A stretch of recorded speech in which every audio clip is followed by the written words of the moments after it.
तुमको भी धोखा होता है कि सब लोग इतने प्रसन्न चले जा रहे हैं, देखो कितने लोग आनंदित हैं, मैं ही एक दुखी। ये हर एक का अनुभव, प्रत्येक ऐसा ही सोचता है कि मैं ही अकेला दुखी है। प्रभु मुझे ही क्यों दुखी बनाया? सारी दुनिया इतनी खुश मालूम हो रही, रंगरेलियां चल रही, लोग हाथों में हाथ डाले जा रहे, गीत गा रहे, नाच रहे, सारी दुनिया इतनी प्रसन्न है, मैं ही क्यों दुखी हूं? ये सभी का भीतरी अनुभव है कि मैं ही क्यों दुखी हूं। लेकिन दूसरे तो प्रसन्न दिखाई पड़ते हैं, तो ऐसा लगता है कोई अन्याय किया गया तुम्हारे साथ। यहां कोई भी प्रसन्न नहीं है।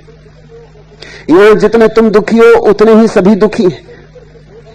यहां ऊपर ऊपर के भेद होंगे, भीतर की दुख की ढेरियां उतनी की उतनी ही, कोई अंतर नहीं। मैंने एक कहानी सुनी कि एक आदमी निरंतर रोता था जाके मस्जिद में कि हे प्रभु मुझे इतना दुखी क्यों बनाया? आखिर मैंने तेरा क्या बिगाड़ा? यह अन्याय हो रहा। और मैं तो सुनता था तू बड़ा न्यायी है, रहीम है, रहमान है, कृपालु है, महाकरुणावान है, मगर सब धोखे की बातें। मुझे इतना दुख क्यों दिया? सब मजे में, सब आनंद कर रहे हैं, मैं ही दुख में सड़ा जा रहा हूं। कुछ कृपा कर, अगर सुख न दे सके तो कम से कम इतना तो कर कि किसी और का दुख मुझे दे दे, ये मेरा दुख किसी और को दे दे, इतना तो कर। उसने एक रात सपना देखा कि कोई आवाज आकाश से कह रही कि सब लोग अपने अपने दुख लेके मस्जिद पहुंच जाएं। वो तो बड़ी जल्दी तैयार हो गया।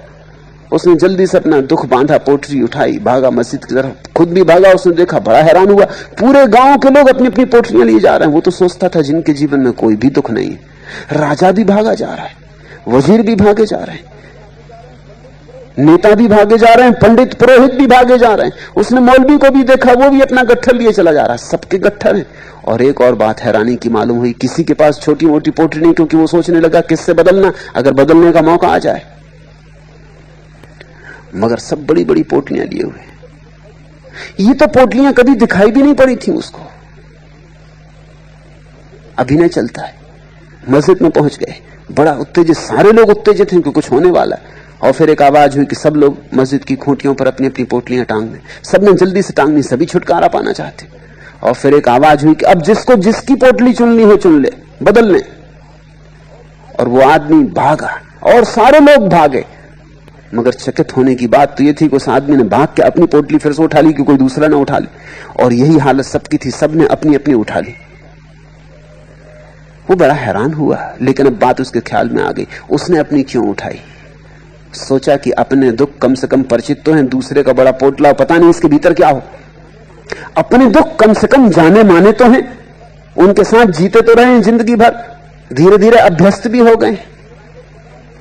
और अब धीरे धीरे उतना उनसे दुख भी नहीं होता। कांटा गड़ते रहो, गड़ते रहो, गड़ता रहो, तो धीरे धीरे चमड़ी भी मजबूत हो जाती है। उस जगह कांटा गड़ते गड़ते गड़ते फिर चमड़ी में उतना दर्द भी नहीं होता। सिर दर्द जिंदगी भर होता ही रहा हो तो धीरे धीरे आदमी भूल ही जाता है। सिर दर्द और सिर में कोई फर्क ही नहीं रह जाता, एक अभ्यास हो जाता। और तब उसे समझ में आया कि सबने अपने अपने उठा लिए, सब डर गए कि कहीं दूसरे का ना उठाना पड़े। पता नहीं दूसरे की अपरिचित पोटली, भीतर कौन से सांप बिच्छू समाये हो।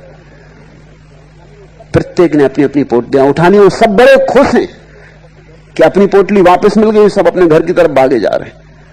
सुबह जब उसकी नींद खुली तब उसे सच्चाई समझ में आई, ऐसा ही है।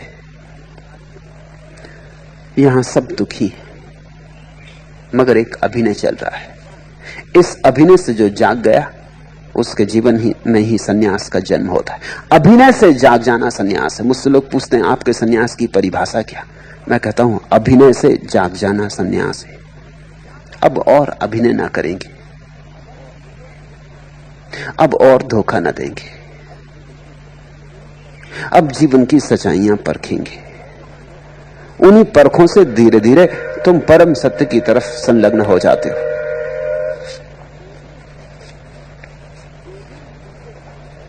जो जो सूखे ताल है क्यों त्यों मीन मलिन। वसंत बीतने लगा, अब तालाब सूखने लगा, जीवन का तालाब, समय की धारा धीरे धीरे सूखने लगी। आदमी बूढ़ा होने लगा। जो जो सूखे ताल है त्यों त्यों मीन मलिन। स्वभाव था, वो जो मछली उस सागर के पानी में रहती थी, तालाब में रहती थी, अब तालाब तो सूखने लगा, वो मछली बड़ी दुखी होने लगी। इसलिए बूढ़ा आदमी दुखी होने लगता है। तुम किसी बच्चे को शायद ही दुखी पाओ, तुम किसी बूढ़े को शायद ही सुखी पाओ। अगर बच्चा दुखी मिल जाए तो समझना कि पिछले जन्मों की कमाई है, और अगर बूढ़ा सुखी मिल जाए तो समझना इस जन्म की कमाई है। नहीं तो बच्चे सुखी होते हैं क्योंकि बेहोश हैं, होश ही नहीं, अभी दुख का पता क्या, अभी सीखा नहीं, अभी जीवन का कोई अनुभव नहीं, अभी जिंदगी के बाजार में गए नहीं, लुटे नहीं। अभी लुटेरे तैयारी कर रहे हैं, वो भी तैयार हो रहे हैं कि लुटने की तैयारी हो जाए। और बूढ़े को तुम दुखी ही पाओगे क्योंकि लुट गया, बाजार में लूट लिया गया, कुछ नहीं बचा हाथ में।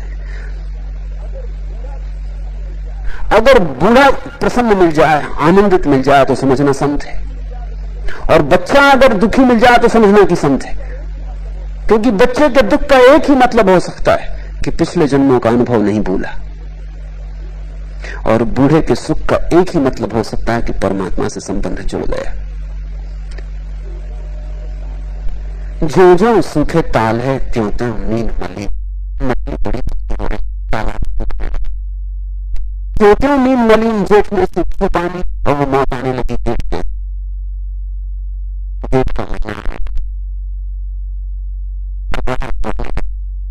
तालाब पर जल उड़ने लगा, बात भी पूछने लगा, अभी था रोज रोज नहीं होने लगा, ऐसे ही तो उम्र एक दिन उड़ जाती, पता भी नहीं चलता कब हाथ से निकल गई। जो जो नींद मलिन जेठ में सूखे पानी, तीनों तन गए बीत, भजन का मरम न जाने।